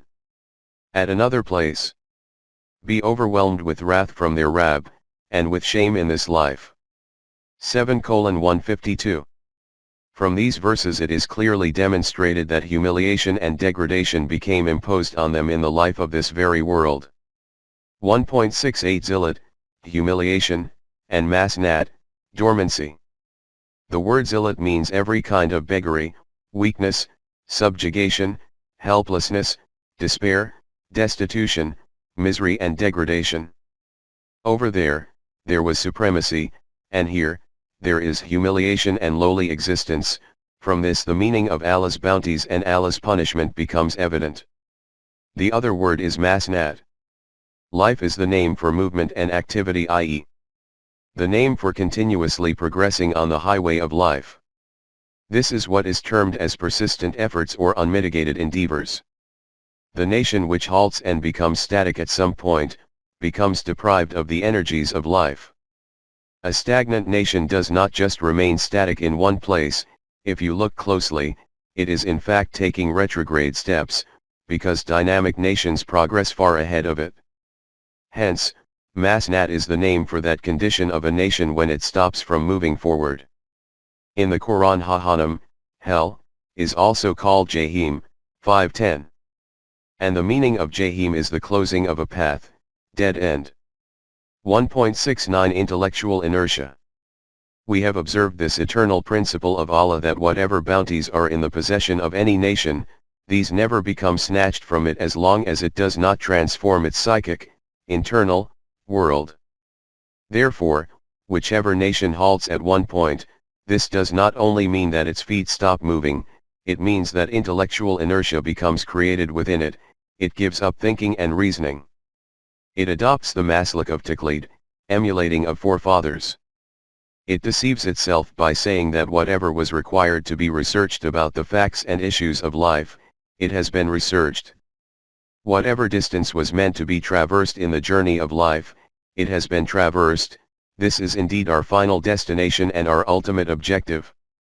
The only authority they quote for this is that maslak which our forefathers had adopted. The Quran has contradicted this belief at many places and has declared in clear words that such a nation becomes deserving of Allah's gadab, wrath. For example, in Surah Al-Araf it is stated regarding the people of Ad that when their messenger, Hud, invited them to obedience of the sole sovereignty of Allah, they retorted, "Do you want us to give up the cult of our forefathers?" In response to this, Hud said that this path of yours and your insistence on remaining on it provides evidence of this fact that, he said, punishment and wrath have already come upon you from your Rabb, dispute you with me over names which you have devised, you and your fathers, without authority from Allah? Then wait, I am amongst you, also waiting, and we cut off the roots of those who rejected our signs and did not accept Iman. 7:71-72. Allah's Ghadab and Rayz have already descended on you. The meaning of Rayz will be given in its own turn. Those false idols which you mention, those doctrines and beliefs which you refer to as being the teachings of haqq and truth, their reality is nothing other than being some names which your forefathers or perhaps you yourselves have now invented. Allah has sent down no approval of their being haqq and truth. Despite this warning and admonishment, they remained stubborn in their stance, the outcome of which was that the root of that nation became severed, because rather than acknowledging the truth of the laws of Allah, they continued to falsify them. It is obvious from this that the nation on which the wrath of Allah has descended becomes deprived of all the successes and prosperities of life, and even the very root of its tree of life becomes severed. 1.69.1 Mutual fights and the wrath of Allah. One of the signs which was mentioned of a blessed nation was that the hearts of the members of this nation are bonded together. 3:103, their mutual love and affection have reached to an extremity. Contrary to this, the Quran has stated that if the state of a nation becomes such that they start cutting each other's throats, then the wrath of Allah descends upon them. In Surah An-Nisa it is stated, if someone kills a mu'min intentionally, his recompense is hell, to abide therein, and the wrath and curse of Allah are upon him, and a dreadful penalty is prepared for him. 4:93. 1.70 Allah's sikt, punishment. The word sikt, which is also noted in the Quran, is very nearly a synonym of ghadab. The point at which this word has been used is worthy of deep reflection. The code of life which is revealed by Allah is complete, and obedience to it means that this complete code should be followed fully, i.e., such a system should be established in which all matters are resolved according to this very code. If it so happens that some matters are settled according to Allah's laws, and some through self-devised laws, or according to the codes of other nations, then the consequence of this dualism can be nothing other than humiliation and ruin. For reference see verse 2:85. The verdict about such a nation is that it is makthubi alayhi, condemned to punishment. A clarification of this is given in another verse by saying that the condition of some people is such that, after clear guidance reaching them from Allah, they revert to their previous path. This is called irtidad, i.e. apostasy. In other words, in certain matters they begin to obey those people for whom the code of Allah is a burden. The end of these people is very painful. Those who turn back as apostates after guidance was clearly shown to them, this, because they said to those who hate what Allah has revealed, we will obey you in part of the matter, but Allah knows their inner secrets. But how will it be when the Malaika take their selves at death, and smite their faces and their backs? This because they followed that which called forth the wrath of Allah, and they hated Allah's good pleasure, in disagreement with the laws of Allah, so, He made their deeds of no effect. 47:25-28. The last words of the verse merit close attention. What is stated here is that in some matters these people obey non-divine laws. From this the mind begins to think that they should definitely be rewarded for those matters in which they follow the divine code, i.e., not all of their deeds should go to waste. This misgiving is based on a shallow perception. If you look at it in greater depth, this reality will become evident that the natural outcome of following such a path is that all the efforts and deeds of an individual will go to waste. Let us understand it through an example. If, in your treatment from a physician, you take some ingredients from his prescription, and some ingredients from the prescription of another healer, just think whether these different ingredients will produce their correct outcome, or will all of your efforts become wasted? The system of life only produces correct effects when all of its ingredients are correct, pure, proportionate, and are each of them at their precise level, and there is no kind of contamination in them or mutual conflicting interaction. This is called tawheed. If a constituent from another system is grafted into the system, then this kind of hybrid system cannot produce any constructive result. This kind of grafting or mixing is termed shirk. Deen is the name for the system which is based on tawheed. In religion, human ideologies, beliefs, rituals, and rites are all mixed in. This is why the deeds of a religious nation remain fruitless.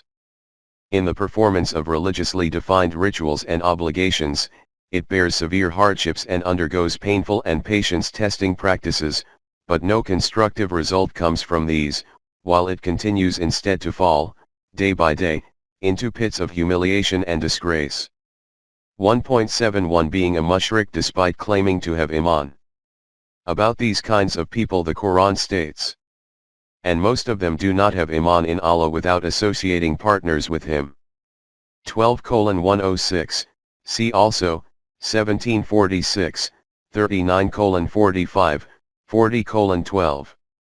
Despite acknowledging iman, they remain only as mushrik. If there is even the slightest mixing of non-Allah laws in pure deen, it becomes shirk. The Quran has also described other signs of condemned nations, but at this point, for the sake of brevity, we will suffice with these. When those verses come before us, details of those will also be provided. But in conclusion, we consider it essential to present one such sign which has been accorded specific prominence in our time, and that is the economic system. The Quran has declared hunger to be Allah's chastisement, 16:112, but on the other hand it has also stated that many such nations also became destroyed who had acquired a myriad of economic prosperities, 28:58. The question arises that when economic deprivation is a sign of Allah's wrath and punishment, then how can economic prosperity be the cause for destruction? 1.72 Economic imbalance. The matter is clearly evident that the only economic system which can be the basis for the prosperity of a nation is one in which the distribution of sustenance is balanced. The condition of a system in which the balance is distorted becomes such that one part of the nation lives a life of hunger and deprivation, and the other part enjoys abundances of the means of sustenance. The inevitable consequence of this imbalance in the distribution of sustenance is the destruction of this system and ruin of this nation.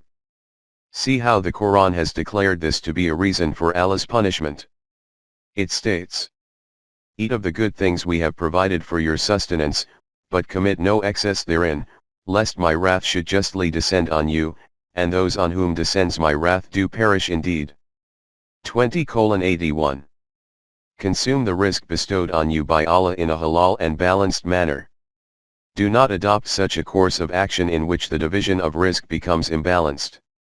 The meaning of not committing excesses has been made clear from the verse of Surah Ar-Rahman where it is stated, "In order that you may not transgress balance." 55:8. If you do this then you will suffer from Allah's punishment, and listen to this carefully, that whichever nation becomes embroiled in the wrath of Allah, by falling into the deep gullies of humiliations and deprivations it becomes destroyed and annihilated. A detailed discussion about the economic system will be given at its own place. Not only has the Quran stated do not adopt such a path as a result of which Allah's wrath descends upon you, it has also urged not to have friendly relationships with those people who are declared as being condemned by the Quran. 1.73 Friendship with Maktubi Alaihi, the condemned.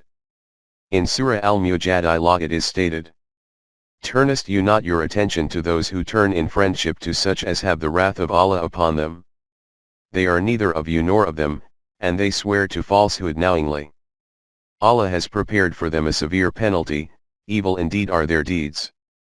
58:14-15. Have you ever pondered on the condition of such people who establish friendly relationships with those people who are under the shadow of Allah's wrath, even though there is no commonality between these two? In another verse the Jamaat-e-Mu'minin are forbidden from this by stating, "O you who have iman, turn not for friendship to people on whom is the wrath of Allah." 60:13. It is clear from these explanations that when a mu'min expresses this wish of his that I should not somehow tread on the path of those who are condemned, what his aim is from this, and what the will of the Quran is in this matter. After this, Let us examine the next part of the verse, 1:7. 1.74 Walad Dalin, misguided.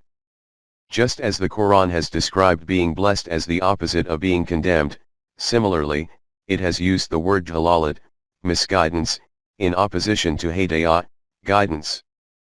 Fundamentally, it means to be bewildered and worried, or to wander about aimlessly, also for something to become hidden or disappear, for different things to become mixed in such a way that these cannot then be separated, just as water mixes in milk. Since the one who loses his direction in the desert cannot then reach his destination despite all his efforts, this word is therefore also used for the failure and going to waste of effort and hard work, as has been described in Surah Al-Kahf, 18:103, i.e., all their efforts became wasted. The individual on a wrong path remains immersed in this self-deception that he is treading on the right path. This is why a mirage is called al-mudhilu. Though an individual who is about to become a nabi, before his nubuwwat reaches this conclusion based on his insight that the path on which the society is going is not right, he does not have the correct path before him. As a result, a strong desire arises in his heart in search of the truth, and he searches around in pursuit of the right path, until such a time that he receives the correct guidance from the direction of Allah. It is quoted in the Quran regarding Rasulullah that, "And he found you seeking truth, he gave you guidance." 93:7. We found you in search of truth, so you were guided towards the right path. This is stated with regard to a nabi, but the reality is that every seeker of truth has to adopt this same method. 1.75 Wandering in search of truth. If some individual remains satisfied, without research and investigation, with the prevalent ideologies and beliefs in his society, or world, then neither any desire takes birth in his heart to seek the correct path of life, nor can he get onto the correct path. It is of great importance to evaluate the prevailing environment using intellect and reasoning. The famous philosopher of the modern era, Whitehead, has said that to accept the prevalent ideas and beliefs of your era as they are and to remain fixated on them is idolatry. It is interesting that even among Arabs themselves this meaning was implicit in idolatry. In their language the word watan was also used for an idol, and the meaning of watan is to be immobile and static, that is what is known as blind obedience, which leads to stagnation. The follower of such a course can never adopt the right path. 1.76 Destructions due to taqlid. The Quran has informed us that those people who do not make use of intellect and reasoning can never set out on the right path, their end is hell. In Surah Al-Araf it is stated, "Many are the jinns and men we have made for hell, they have hearts wherewith they understand not, eyes wherewith they see not, and ears wherewith they hear not. They are like cattle, nay more misguided, for they are heedless of warning." 7:179. You will come across such people in the world whose path will tell you that they are destined for hell. The question which arises is, who are these people whose paths in life demonstrate that they are living a life bound for hell? They are those people who, though they hold hearts in their chests, with the potential to think and understand, do not make use of these to reflect and reason. They have eyes but do not use them to see, they also have ears but do not employ these to hear. These people live life not at the human level but at an animalistic level, in fact, at a level even lower than that of animals, because animals do not employ intellect and reasoning, as they are simply not provided with this potential, but at least they live life according to their instincts. In contrast to them, these people are ignorant of the destination intended for them and unaware even of their own stature. These are those very people to whom the Quran referred when it stated to Rasulullah that you cannot make the dead to hear, nor make such people hear to whom you wish to say something and who instead turn their faces away and do not even wish to listen to what you have to say, nor can you guide the blind towards the right path. Verily, you cannot make the dead hear, nor can you make the deaf hear the call, when they show their backs and turn away. Nor can you lead back the blind from their straying, only those will you make to hear, who have iman in our signs and submit in Islam. 30:52-53. The Quran has divided those who do not use their intellect and reasoning principally into two categories. One being those who, having reached the crossroads of life, do not feel the need to consider which path they should turn towards, nor any need to seek the advice of anyone. Whatever path the crowd is traveling on, they follow behind them without thought or comprehension. The authority they have for this is the belief of theirs that this is that path which our forefathers adopted and which has continued to reach us throughout the generations without a break. The Quran states about them that, when after continuing to tread on this path they eventually reach hell and they are asked, why did you follow this path, they will reply. And they would say, our Rabb. We obeyed our chiefs and our great ones, and they misled us as to the right path. 33:67. 1.76.1 Overpowered by emotions. The second type is of those kinds of people who, though they are aware of the right path, their vested interests do not permit them to come to this path. By becoming consumed by their emotions they become blind, and their intellect and reasoning, knowledge and vision, are of no use to them. In Surah Al-Yathiyah it is stated, then see you such a one as takes as his God his own vain desire? Allah has, knowing him as such, left him astray, and sealed his hearing and his heart, and put a cover on his sight. Who, then, will guide him after Allah? Will you not then receive admonition? 45:23. It should be made clear that, as already stated in verse 1:1, human desires and emotions are not something to be despised, it is their wrong use which destroys man. If these are kept within Allah's guidance, then great constructive results are accomplished from them. Hence, it is stated in Surah Al-Qasas, but if they hearken not to you, know that they only follow their own lusts, and who is more astray than one who follows his own lusts, devoid of guidance from Allah? For Allah guides not people given to wrongdoing. 28:50. 1.77 The Dalalat of the democratic system. In our times misguidance has another face also, which is becoming commonplace in the whole world, and which is considered to be a very great feat of the modern era. This is that path which is termed democracy, and whose foundation is on this belief that the decision of the majority is always right, and this is what should be followed. Contrary to this, the Quran declares, were you to follow most of those on earth, they will lead you away from the path of Allah. They follow nothing but conjecture, they do nothing but lie. 6:116. If you obey the majority of mankind, they will mislead you from the path leading in the direction of Allah. These people follow conjecture and speculation and are guided by their presumptions. Contrary to this, your Rabb knows best who strays from his path, he knows best who they are that receive his guidance. 6:117. The only criteria for right and wrong, haqq and batil, is the guidance of Allah. This is that guidance about which it was proclaimed to mankind. Whosoever follows my guidance will not lose his way, nor fall into misery. 20:123. Whoever follows my guidance will neither divert from the correct path, nor by suffering from heart-rending hardships will he be deprived of bounties. 1.78 Those who sell mud clothed as deen. We have seen at the beginning that when two things are mixed together in such a way that it is no longer possible to separate them, this is also called misguidance, as already stated, see verse 1:3. When the deen of Allah, communicated by the Anbiya, converts into religion, then this same state of the mixing of haqq and batil is produced. These become intertwined with each other in such a way that never mind separating them, even their identification becomes problematic. Then, like a fraudulent milkman who sells milk mixed with water as pure milk, those involved in religion as a business sell the self-created commercial product of religion by branding it as the pure product of deen and receive very great remittances for this. These are the ones about whom it is stated.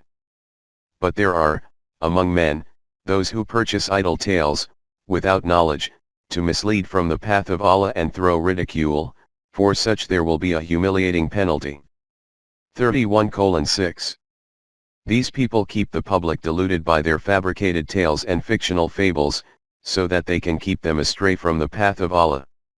Though they are, In fact, uneducated, by presenting themselves as very great scholars they become the leaders of men, and they do all this for the sake of earning their bread. That self-created religion which they present in the garb of deen is highly risible, the consequence being that the world considers the true deen itself, which they relate to themselves, as a jest. The nation which plays such games with deen sinks into a severely humiliating punishment. Cast a general glance at the nations of the world and you will witness that the extent to which a nation is submerged in madhab, it will be ignorant and backward to that same degree. This is what Allah's punishment is. Madhab is the sum total of superstitions, and the natural consequence of superstition is backwardness and ruin. 1.79 is rizq, sustenance, in Allah's hand. In the previous pages we had finished the explanation of Makthubi alayhim on this verse of the Quran, 1:7, in which it is stated that the consequence of an unbalanced economic system is hell. In relation to misguidance, too, one such verse comes before us. In Surah Yasin it is stated, "And when they are told, spend of the bounties with which Allah has provided you, the Kafireen say to those who have Iman, shall we then feed those whom, if Allah had so willed, he would have fed himself? You are in nothing but manifest error." 36:47. When those people who have rizq in excess of their needs are told to keep the surplus available for those who are in need of it, they say in reply, "What kind of wrong path are you advising us to follow?" Allah has kept the distribution of rizq in his own hand. Those people who are poor and deprived are thus because of the mashiat of Allah. Allah himself wishes them to remain in this condition. To now say that we should give them surplus rizq to end their poverty and deprivation is equivalent to waging a war against Allah. If Allah wished, he would have provided them with rizq himself. The reply which is received in the Quran from Allah about this objection of theirs is, "Say to them, how blatantly misguided you are, Allah does not give rizq directly to anyone. The distribution of rizq is through the hands of the Islamic system, and that system in which this kind of class differentiation does not endure is shaped according to Allah's guidance. This is the path of those on whom there are Allah's blessings." Details of these matters will appear later when the Quranic system of sustenance is discussed.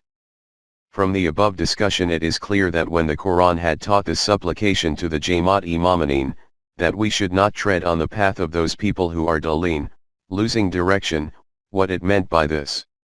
It is on this basis that it instructed, "Nor follow the vain desires of people who went wrong in times gone by, who misled many and strayed themselves from the straight path." 5:77. Do not follow the desires of those former peoples who went astray themselves and also misguided others, and in this way both the leaders and followers went astray from the straight and balanced path leading to Allah. 1.80 These are not some specific nations. It is also obvious from the above that by Makthubi alayhi and Daleen are not meant some specific nations, their application will be to all those nations which were deprived of Allah's na'imah due to treading on the wrong path, and in this way sank into a hell of destruction and ruin, whether it was nations in the era before the descent of the Quran, or of nations of that time, or of nations yet to come till the last day. But among us it is commonly understood and taught that by Makthubi alayhi is meant the nation of the Jews, and by Daleen is meant the Christians. In this way we have deceived ourselves that condemned and misguided nations are other nations, we are not to be counted among them. Not only this. We have in fact divided the whole of the Quran into different categories in this way, so that wherever there is mention of destructions and devastations, by declaring that this is about Jews, this is about Christians, this is about the pagans of Makkah, this is about the Kufr of Arabia, etc., etc. We become deceived ourselves and remain so. They are all destined for hell, whereas Jannat has been prepared solely for us. But realities cannot be altered through self-deception. The only way that we can emerge from this self-deception is by declaring Allah's book to be a criterion, and then seeing and understanding and evaluating whether we are to be counted among the group who are blessed, or in the group of those who are condemned and misguided. 1.81 Summary of Chapter 1. You will have seen that at the beginning of each book there is a foreword or a preface. The purpose of this is to introduce the subject or contents of the book. The most suitable foreword or preface is that which is extremely concise, yet it demonstrates this fact in comprehensive words regarding the purpose and objective of the book. Surah al-Fatiha is called Fatiha al-Kitab, the meaning of which is that the surah is the preface or introduction of al-Kitab, i.e. the Quran. If we look at its succinctness, then this surah consists of 7 verses, and the verses are also so brief that they consist of a few words. But the state of its comprehensiveness is such that the fundamental teaching of the Quran and the essence of the system of Deen has been compressed into it, and appears in such a way as if the whole of the sky is being reflected in the pupil of the eye. This is glaring evidence of the marvel and miracle of the Quran. At the beginning of Surah Al-Fatiha the words Bismillahir-Rahmanir-Rahim come before us. If these are referred to Allah, i.e. if Allah himself is considered to be addressing us, its meaning will be that this book has been sent down so that the responsibility for the nourishment of mankind which Allah had taken on himself, becomes fulfilled. This nourishment was not possible without the guidance of Wahi. And if it is referred to human beings, i.e. it is understood that Allah has given this teaching to human beings, then this will mean that every moment accepts and announces that the purpose of the program which I am taking into my hand is that the attributes of Rahmaniyat and Rahimiyat of Allah become manifested to all. After this Surah Al-Fatiha comes before us. I was puzzling over appropriate words and an explanation for its summary, when I saw that the meaning which I have written in explanation for it in the Mafhum al-Quran is the most suitable summary for this. This is why I consider it appropriate to present it here, as follows. When man reflects on the organization and administration of the system of the universe, then this truth becomes unveiled and appears before him how everything in it continuously receives the means of nourishment without any recompense or payment, and from which it reaches its point of completion from its starting point, progressively under normal circumstances, and if need be through emergent evolution. On observing this astounding system of sustenance, Rabi'ah, spontaneous words of appreciation and admiration appear on the lips of every man of vision, and he exclaims involuntarily, "O our Rabb, you have neither created any of the things in the universe without purpose, nor for a destructive outcome." 3:190-191. These are those men of knowledge and conviction who are the ones who truly do hamd, appreciation, in earnest of Allah. 9:112. They are the ones who are called Allama, scholars. 35:27-28. For the completion of this program of Allah, it is essential that those tyrannical forces which are impediments in the path of nourishment of others should be removed from the path. This is the first step of Hamd at 645. The consequence of removing these tyrannical forces from the path will be that such a system will become established in which a human being will neither be dependent on another man, nor under his rule. In this the decisions of all matters will be according to the laws of Allah. 17:111, 43:84, 82:18-19. This is the system which must finally overcome all systems of life which are devised by men. 933. This system will become shaped at the hands of those individuals who will proclaim this great reality and will certify this proclamation in practical terms. That other than Allah we do not accept the sovereignty and obedience of anyone else, nor do we seek aid from any non-Allah system. 3:79, 1240. The practical application of this is obedience to the commands and principles of His supreme book, the Quran. 5:44-48. When these individuals, Jamaat Imamanin, step forward in the journey of life, these beautiful wishes and pious desires appear on their lips as supplications that, O Allah, may the straight and harmoniously balanced path of life which guides us towards our desired objective without fear and grief emerge distinctly in front of us. In other words, that path by treading on which obedient nations from the past embraced bounties and successes of life. As a result of this, by harnessing the forces of the universe, they achieved a distinguished position among their fellow nations. 247, 31:20. As long as these nations kept treading on the path ordained by you, they continued to benefit from the bounties of life. When an alteration occurred in their ideology of life, these bounties became snatched from them, 853, and they became humiliated and disgraced in the world, 2:61, 7:152. Their pastures of efforts and deeds burned and were reduced to a heap of ashes, and because the right path had become obscured from their eyes, their caravan of life remained lost in a maze of speculations and conjectures. Sometimes with eyes shut they kept pursuing the antiquated ways of their forefathers, 37:69-71, and sometimes they made their own desires as their guide, 45:23. When they became hopeless due to being lost in the convolutions of this journey devoid of a destination, they deceived themselves by asserting that it was never the will of Allah to show us the right path, 6:149. O Allah, we beseech you to enable us to follow the path prescribed by you, so that our end is not also like that of those who bear a scorched burden. Because we know that no one can show the right path to a nation which turns its face away from your guidance, 61:5.